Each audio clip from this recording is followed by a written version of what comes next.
my husband brought his mistress into our bed, while I watched from a hidden camera. That's the core of the nightmare I lived, but it's not even the worst part. Because the worst part is how I had to play the waiting game, how I had to swallow the poison of betrayal every single day, while pretending everything was fine, just to set up the perfect trap. Was I wrong for turning my marriage into a surveillance operation, for allowing myself to be played the fool for months, just so I could get the perfect, irrefutable evidence? Tell me if you would have done the same thing, because some days I still look back and wonder if the cold, calculating woman I became was better or worse than the woman he betrayed.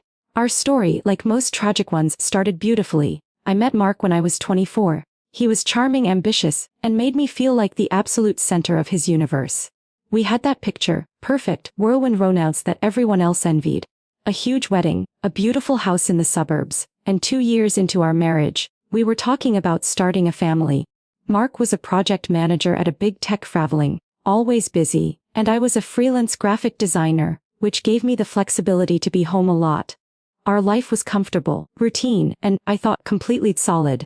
The first crack appeared subtly, like a tiny fracture in a pane of glass you almost miss. It was about 8 months ago. Mark had just returned from a 2-week business trip to Seattle. He was different. Not drastically, not in a way a casual observer would notice, but I knew my husband. He was jumpy, his phone was surgically attached to his hand, and he started working out with a sudden, maniacal intensity. I asked him about it, casually, saying, "Wow, you're really hitting the gym hard, honey. Everything okay?" He just gave me this practiced, dismissive smile and said he was just trying to get in shape for the summer. It sounded reasonable, but the knot in my stomach tightened. Then came the password change. Mark and I had always shared everything, including our phone passcodes and computer passwords. One evening, I picked up his iPad to look up a recipe and my usual code didn't work.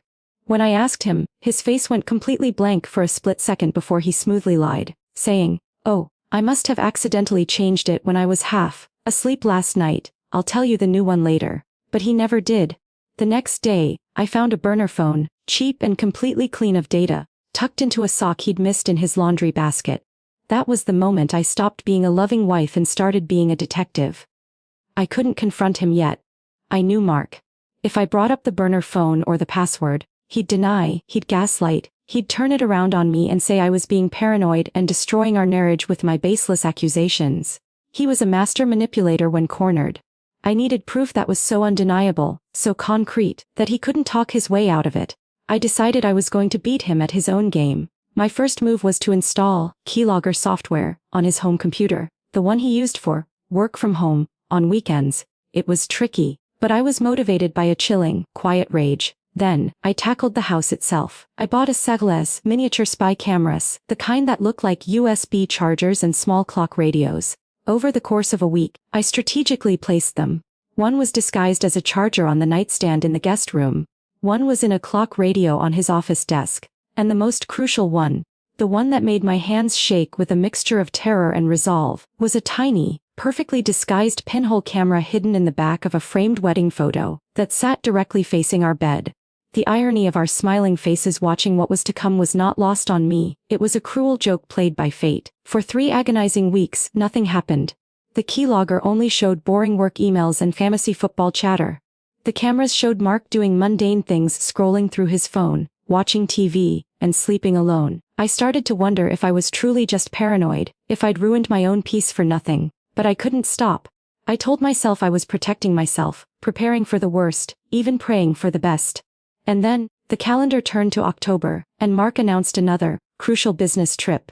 This time a week-long conference in Miami. He was too excited, too meticulously packed. That night, I made sure to kiss him goodbye with extra tenderness, whispering, "Have a safe trip, I love you." All while knowing a cold, hard truth was about to be confirmed. The moment he was out the door and his flight was confirmed, I was glued to my monitors. The keylogger finally gave me a gift, a string of flirtatious messages with a woman named Lacey from work. And a cryptic line that read, "Can't wait for you to see the master suit on Tuesday, babe." Miami was a lie. He was less than 50 miles away. Tuesday arrived, and my hands were clammy. I took a deep breath, walked to my office, and opened the feed for the cameras. Nothing in the office or guest room, but then I clicked on the master bedroom feed. It was still empty. I sat there, my heart hammering against my ribs, watching a static view of our duvet and the pillows we shared. Hours dragged by. The anxiety was a physical weight on my chest. I ate nothing. I moved only to sip water. At 7:30 p.m., the door to our bedroom opened, and there he was, Mark, but he wasn't alone. Standing next to him was a woman. She was younger, blonder, and she had an arrogant, possessive look on her face as she swept her eyes around the room. I felt a searing, unbelievable pain, but somehow, my focus became clinical. Lacey. The first thing Mark did was go to the dresser, pull out his best cologne, and spray it around the room, a disgusting attempt to mask his scent, I supposed. They talked, they laughed. A shared, intimate laughter that should have been mine. I watched him take her hand, lead her to the bed, and that was it. The absolute, undeniable, physical proof. My husband, the man who had vowed to honor and cherish me, was bringing his secret lover into our marital bed.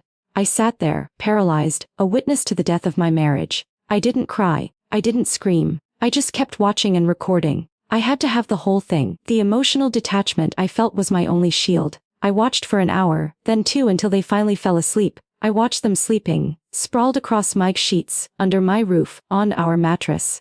It was a macabre, silent film of my greatest fear coming true. I made sure the footage was perfectly saved, time-stamped, and backed up onto an external drive. I watched them wake up the next morning, share a final, sickly sweet kiss, and then Mark escorted her out before he left the Miami trip early and came home that night. He walked in the door, exhausted, put upon, and immediately launched into his prepared story. God, that conference was a nightmare. So much travel, I barely slept. He was acting. I looked him right in the eye, and all the previous rage, all the planning, all the hurt just vanished, replaced by a sense of profound clarity. I knew everything, and he was a pathetic fool, trying to lie his way back into a life he no longer deserved. I simply said, "Oh, I'm so sorry, honey. You must be completely drained. Why don't you go take a long shower while I start dinner?" He looked relieved. He bought it. He was so arrogant, he didn't even notice the small, microscopic smile playing on my lips. For the next 3 weeks, I played the part of the devoted, clueless wife. I cooked his favorite meals, I listened to his fake work stories, and I even initiated intimacy, which he seemed hesitant about but finally agreed to. Every touch was a lie. Every kind word I said was a calculated move. I was a Gaz method actor, in the role of my life, a role I desperately needed to end. This was the hardest part, the true test of my resolve. I had the evidence, but I wanted more than a divorce. I wanted justice. I wanted him to lose everything he valued, including his reputation. So that's the situation I was in. I had the footage, the texts, the keylogger data, and I was living a complete, soul-crushing lie with the man who had betrayed me in the most intimate way imaginable. I knew he was still communicating with Lacey, still making plans. I knew my entire future hinged on how I handled the next few days. I was 1 foot out the door, but I hadn't filed the papers yet. Before I tell you what my final, devastating move was, I want you to pause and comment below what you would have done in my shoes. Would you have just shown him the footage and left? Or would you have gone for the nuclear option? What kind of revenge would satisfy the cold, dead heart of a woman who watched her husband commit the ultimate betrayal on their shared bed? My plan, which had been forming during my weeks of silent observation, was meticulous and absolutely brutal. I wasn't just divorcing him, I was decapitating his life. First, I knew the footage alone wasn't enough to destroy him professionally, but his company had a strict, zero-tolerance policy on workplace relationships, especially those involving any form of abuse of company time or resources, and I suspected Lacey was a subordinate. My first call was not to a lawyer, but to a private investigator I found online. I gave him the limited information I had on Lacey and Mark's travel logs. Within 40 hours he confirmed my suspicion. Lacey was a junior sales executive reporting directly to Mark. Furthermore, he found proof that Mark had been using company credit cards to pay for their rendezvous in cheap, anonymous motels for months, not just the one night I caught them. This was the final nail in his coffin, corporate fraud and sexual misconduct. The day of the confrontation was a Thursday. Mark came home expecting the usual dinner. Instead, he found me sitting at the dining room table, dressed immaculately, with 2 things laid out before me: a set of divorce papers, and a large external hard drive. I didn't even stand up. I just looked at him with an expression I can only describe as utterly empty. "Sit down, Mark," I said, my voice unnervingly calm. He laughed a nervous high-pitched chuckle. "What is all this, a joke?" That was when I slid the hard drive towards him. "No, Mark, it's an exhibition of your life. I've been a spectator for the past 3 weeks, but the show is over." His face went pale as I started to talk, recounting his travel schedule, his burner phone, the password change, and then finally, I hit him with it. Tell me, Mark, how was the master suite on Tuesday, October 22nd? Did Lacey like the new duvet covers? You really should try to keep the cologne a little more contained. The scent lingered for hours, even after I washed the sheets. He lost all color. He stuttered, his eyes darting around the room like a trapped animal. You were watching how? I just smiled, a small, triumphant, dark smile. I was right there, Mark. In the corner of the wedding photo, we had a front row seat to the end of our marriage. I didn't let him talk. I stood up and laid out the terms of the divorce, which were completely stacked against him thanks to my lawyer, who I'd hired secretly weeks ago. Then, I delivered the true climax, the final bomb. You have two choices. You sign these papers, agree to the terms, and I don't send this footage and the PI's report to your company's ethics committee. Or, you fight me, and by tomorrow morning, you will be unemployed, facing a massive internal investigation into fraud and sexual harassment, and the footage of you and Lacey in my bed will be sent to her husband. The look on his face was a mixture of absolute terror and disbelief. He started to plead, to cry, to try and hug me, saying it was a mistake, that he loved me. I just recoiled, my heart completely numb. The love died when you chose the bed over the wedding photo, Mark. The time for tears is long past. He signed, he crumbled, defeated by his own arrogance and my cold, meticulous planning. The terms were generous to me. I kept the house, a significant portion of his assets, and he paid for my legal fees. It was a complete financial and emotional victory. The aftermath was exactly what I had planned for. Mark moved out the next day, a shell of the man I married. He tried to contact me, but I blocked him everywhere. I never did send the material to his company or Lacey's husband. My threat was enough, and I didn't want the mess to drag out. But the universe has a way of balancing the scales. The stress of the legal proceedings, the internal pressure from his job due to his sudden poor performance, and the sheer guilt of losing everything led Mark to a complete breakdown. He lost his job anyway, a few weeks later, officially for poor performance. But I knew the truth. Lacey ended up leaving her husband after Mark confessed everything to her in a desperate attempt to gain sympathy, and their toxic affair quickly flamed out because she realized she was dating a jobless, emotionally destroyed liar. They both got exactly what they deserved. As for me, the divorce was finalized quickly. I changed the locks, sold the house in the suburbs for a beautiful condo downtown, and started focusing on my career and my own healing. I still have the footage, locked away in a safe, a morbid but necessary reminder of what I survived. It's a dark truth, but the woman who watched from the hidden camera learned a profound, painful lesson about strength, self-preservation, and the absolute power of being the one who holds all the cards.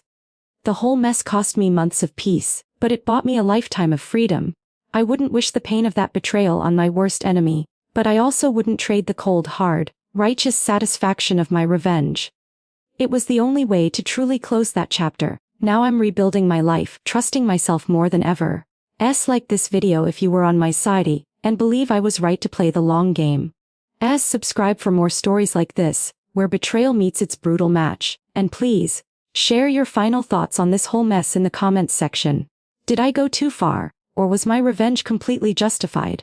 I'll see you all in the next story.